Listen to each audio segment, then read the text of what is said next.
और क्या क्या चीजें हैं जो भक्ति मार्ग में जहर के समान है, सतगुरु से दूर करती है। ये चीजें हमारे जीवन में आ जाने से सतगुरु नाराज होगा, हमसे रुष्ट होगा।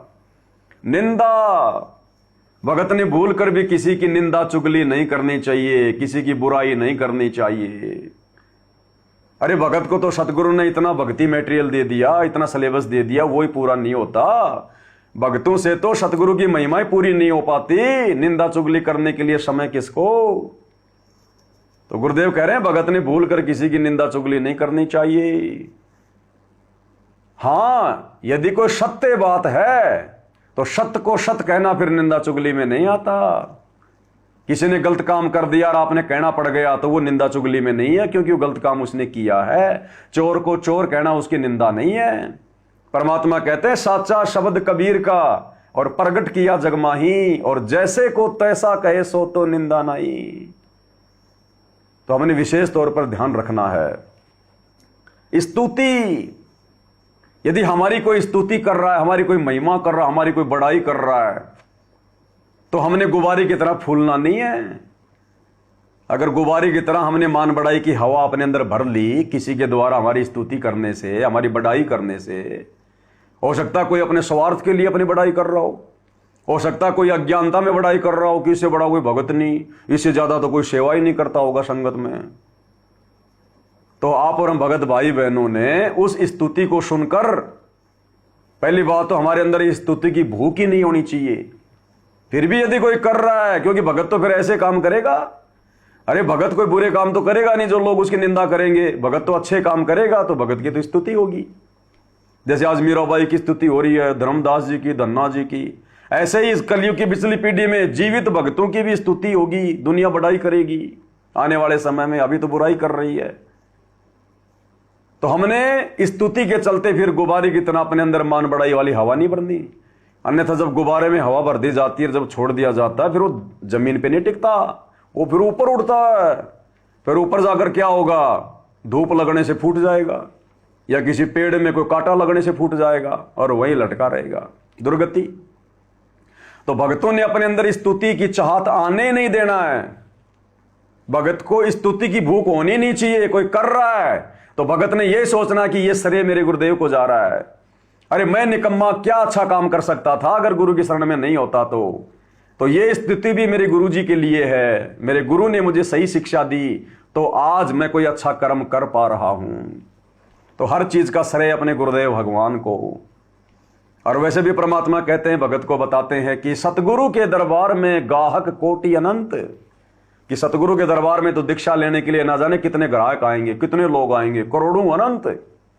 सतगुरु के दरबार में ग्राहक कोटि अनंत, पर चार चीज वो चाहते, रिद्धि सिद्धि मान महंत।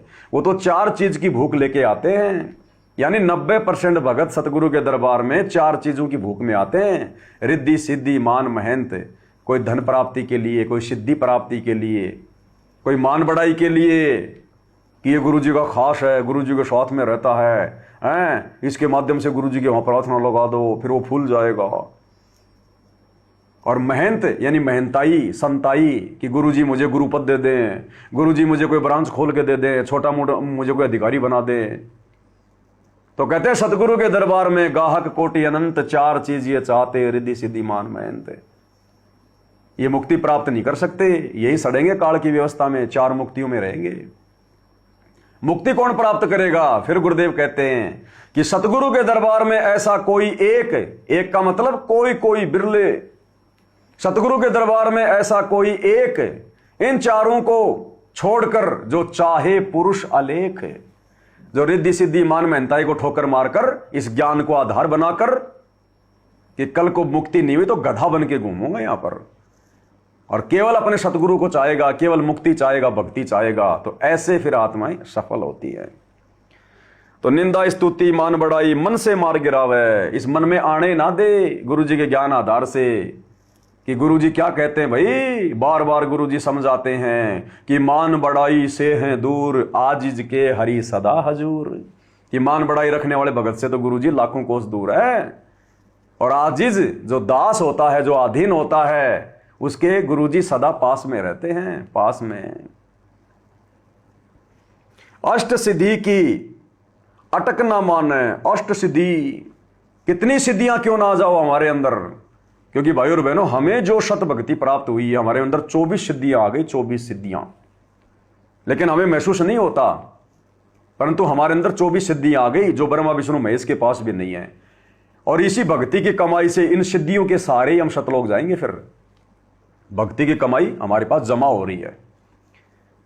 भगत के अंदर जुबान सिद्धि आ जाती है, जुबान सिद्धि। इसलिए परमात्मा कहते हैं कि तीर कमान से और बात जुबान से सोच समझ के निकालनी चाहिए भगत ने, क्योंकि भक्ति करते रहने से भगत के अंदर जुबान सिद्धि आ जाती है, जुबान सिद्धि। अरे गुरुदेव हमें एक छोटा सा उदाहरण देते हैं कि गरीबदास पंथ में एक व्यक्ति था, उसने सांप के काटने के बाद जहर उतारने का एक मंत्र की उसने कोई सिद्धि कर ली। गरीबदास जी के सदग्रंथ से एक वाणी है, उस वाणी को उसने बार बार लाखों बार बोल बोल के उसने सिद्धियां कर ली, क्योंकि ये वाणियां स्वयं सिद्ध हैं गरीबदास जी की और कबीर जी की, ये स्वयं सिद्ध है। तो बार बार उनकी आवर्ती करने से, बार बार उस मंत्र को रिपीट करने से, जैसे ये लोग बोलते हैं ना, ये जो गायत्री मंत्र ओम भूर्भुवस्सुवः, तो बार बार आवर्ती करने से जुबान सिद्धि आ जाती है। हम किसी के लिए कुछ बोल देते हैं अच्छा या बुरा, वो सिद्ध हो जाता है। और आप और हम भाई और बहनों, वो तो अपने स्वार्थ के लिए, मान बढ़ाई के लिए बार बार उस मंत्र की आवर्ती करता है, और आप हम निष्काम भाव से, निस्वार्थ भाव से।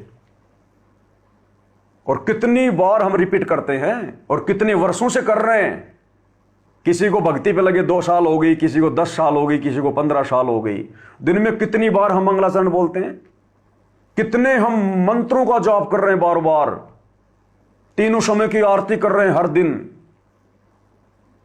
गुरु जी का नाम भी एक परम सिद्धि है। बंदी छोड़ सतगुरु रामपाल जी भगवान की जय। हर प्रकार के मंत्रों से बड़ा मंत्र सत्य पुरुष का नाम, जो वर्तमान में लीला कर रहे हैं। तो हम कितनी बार बार रिपीट कर रहे हैं। तो आप और हम भगत भाई बहनों में सिद्धियां आ जाती हैं, सिद्धियां, जुबान सिद्धि, अन्य सिद्धियां। इसलिए गुरुदेव कहते हैं भगत ने किसी को आशीर्वाद नहीं देना चाहिए, भगत ने किसी को बद्दुआ नहीं देनी, क्योंकि तुम्हारे वचन में शक्ति आ गई, जुबान सिद्धि आ गई। और अगर तुम यहीं पर अगर अपनी भक्ति को नष्ट करते रहोगे तो तुम शतलोक कैसे जाओगे। इसलिए मालिक कहते हैं भगत ने धैर्यवान होना चाहिए, शील संतोष विवेक दया क्षमा। जल्दबाजी में जोश में होश नहीं खोना चाहिए, किसी को गाली वाली नहीं देनी चाहिए, किसी को बुरा भला नहीं कहना चाहिए। हाँ, परमात्मा का विधान है, उसको बताओ प्यार प्रेम से कि भैया भक्ति नहीं करेगा तो मालिक कहते हैं गधा बनेगा। तो इसमें हमारी जुबान सिद्धि का दुरुपयोग नहीं हो रहा। और एक हम किसी से नाराज होकर कह दें कि नालायक अगले जन्म में तू गधा बनेगा, तो फिर हमने जुबान सिद्धि का दुरुपयोग कर दिया। तो ये हमने बहुत सावधानी रखनी है, सोच समझना भाई और बहनों। इसलिए गुरुजी कहते हैं भक्तों ने किसी को good morning, good evening, good afternoon नहीं बोलना। गुड का मतलब होता है अच्छा, और मॉर्निंग यानी सुबह। यदि हम किसी को कहेंगे भाई साहब गुड मॉर्निंग, तो हमने उसकी सुबह की कामना कर दी कि तेरा सुबह का दिन बहुत अच्छा जाए तेरा। अब क्या पता उसका एक्सीडेंट होना था सुबह, और आपने भगत ने उसको बोल दिया गुड मॉर्निंग यानी तेरी सुबह बहुत अच्छी जाए। वो काल आपकी भक्ति लेकर और उसकी सुबह को अच्छी कर देगा, उसके एक्सीडेंट को रोक देगा और आपको ठग लेगा। इसलिए गुरुदेव कहते हैं हमने good morning, good afternoon, good evening नहीं बोलना। अगर बोलना भी पड़ जाए किसी को मजबूरी में, तो गुड की जगह बोल दो God, God morning, God afternoon, God evening. God morning का मतलब ये सुबह जो हुई है ये भगवान की दया से हुई है।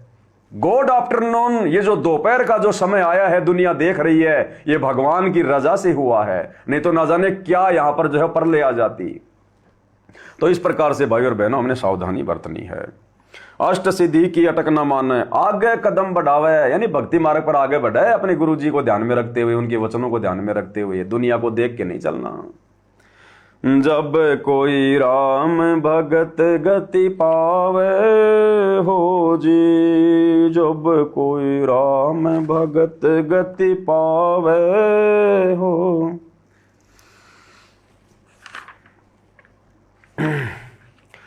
भाई आशा नदी उलट के डाट आडा बांध लगावे, आशा नदी उलट के डाट आडा बांध लगावे। भव जल खार समुंदर में फिर बहुर न खोड़ मिलावे, जब कोई राम भगत गति पावे हो जी। क्या कह रहे मालिक? आशा नदी उलट के डाटे और आडा बांध लगावे। आशा नदी यानी काल प्रेरणा से हमारे मन में ना जाने क्या क्या इच्छाएं उठेंगी। दुनिया को देखकर बिना ज्ञान के लड़के को बहुत ऊंची एजुकेशन दिला दूं, बड़ा अधिकारी बना दूं, फिर पैसे कमाएगा, मौज से रहा करेंगे। लोग कहेंगे हैं भाई कमिश्नर का बाप है ये फलाने अधिकारी का बाप है।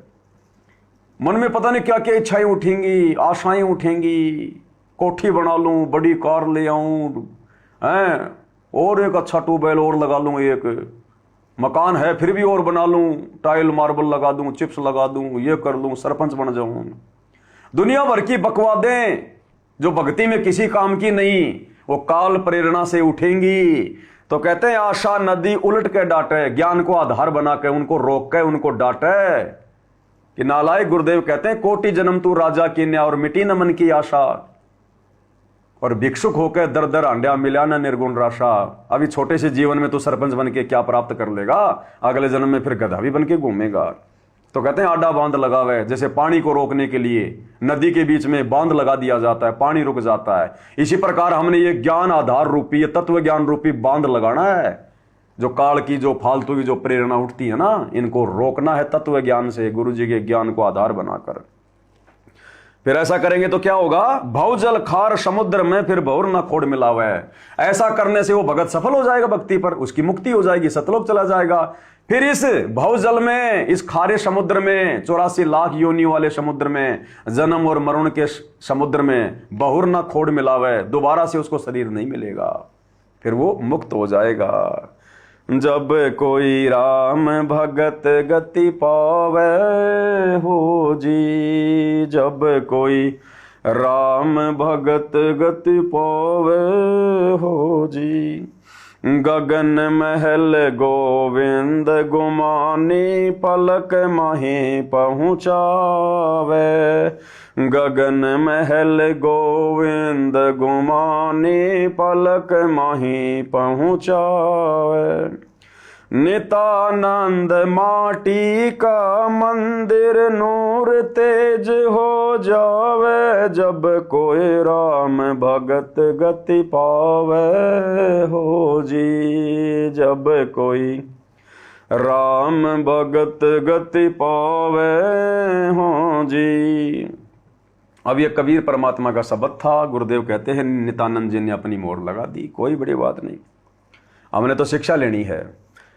तो यहां नित्यानंद जी जो कि काल की उपासना करते थे, विष्णु जी के पुजारी थे, उनके गुरुजी थे गुमानी दास जी जो कि विष्णु जी के पुजारी थे, और उन्होंने अपने गुरुदेव भगवान की किस प्रकार से महिमा गाई है, किस प्रकार से उनको महिमा दी है। वो नकली भगत था, नकली उसका गुरु था, ना 84 से बाहर नित्यानंद हो पाया, ना उसका गुरु हो पाया। और वर्तमान में नित्यानंद गुरुदेव कहते हैं स्वर्ग में बैठा हुआ थोड़े बहुत समय के लिए, बाद में नीचे पटकेगा काल 84 लाख योनियों में। लेकिन महिमा कितनी जबरदस्त की उसने अपने गुरु की। कहते हैं ऐसी महिमा यदि ये सतभक्ति मिलने के बाद यदि आप अपने गुरु की करोगे, अपने परमात्मा की करोगे, तो कहते हैं तुम्हें फिर ये जो माटी का जो महल है, माटी का महल यानी ये शरीर जो कभी भी समाप्त हो जाए, इसलिए इसको माटी का मंदिर कहा है। नूर तेज हो जावे, ये माटी का शरीर फिर परमात्मा सतलोक में ले जाकर इसको नूर का बना देगा। नूर तेज हो जावे, ये नूरी शरीर मिलेगा फिर हमें, वो कभी समाप्त नहीं होगा, कभी उसमें कोई रोग नहीं, कोई शोक नहीं, कोई पीड़ा नहीं, कोई बीपी नहीं। इस सतभक्ति से, इस सतभक्ति को देने वाले गुरु की महिमा से, उसकी मर्यादाएं निभाने से। तो कहते हैं जिस कदर काल लोक के नियमों के अनुसार और नित्यानंद ने अपने गुरु की छप्पर फाड़ महिमा की, आजीवन उनके गुण गाता रहा, उनके द्वारा दी गई भक्ति करता रहा, तो कहते हैं जैसा उसका गुरु था, जितना सामर्थ्य था, जहां तक का उसका ब्योत था, उसको स्वर्ग में बैठा दिया। और हमारे गुरु सतगुरु रामपाल जी, कबीर भगवान, इनका ब्योत तो सबसे ऊपर है। इनके बराबर तो कोई सामर्थ्यवान नहीं है। ये तो डायरेक्ट सतलोक में बैठाएंगे ले जाकर। नितानंद माटी का मंदिर, नूर तेज हो जावे। तो आज है वो मौका आप और हमारे पास, जो मौका नित्यानंद जी को भी नहीं मिला। जब कोई राम भगत गति पावे हो जी, जब कोई राम भगत गति पावे हो जी। तो भाई और बहनों, बहुत बड़ी दया, बहुत बड़ी मेहर पूज्य गुरुदेव भगवान की। इसी प्रकार से परमात्मा आप और हम सभी को मौका देते रहें साथ संगति के लिए, और हम गुरुदेव भगवान की इसी प्रकार से महिमा करते रहें और गुरुदेव की रजा का भरपूर फायदा उठाते रहें। और ऐसे ही गुरु की महिमा करते करते, भक्ति करते करते, गुरु के गुणगान करते करते आप और हमारा ये समय कब व्यतीत हो जाए हमें पता भी ना चले, और अगले क्षण हम सतलोक में बैठे मिले, सतलोक में। तो आज के वीडियो में गुरुदेव भगवान के आशीर्वाद से केवल इतना ही। परमेश्वर हम सभी को आज्ञा दें, इजाजत दें, हमारा मार्गदर्शन करते रहें, अपना आशीर्वाद बरकरार रखें। बंदी छोड़ सतगुरु रामपाल जी परमेश्वर जी की जय हो। जय हो गुरुदेव भगवान की, जय हो परमात्मा।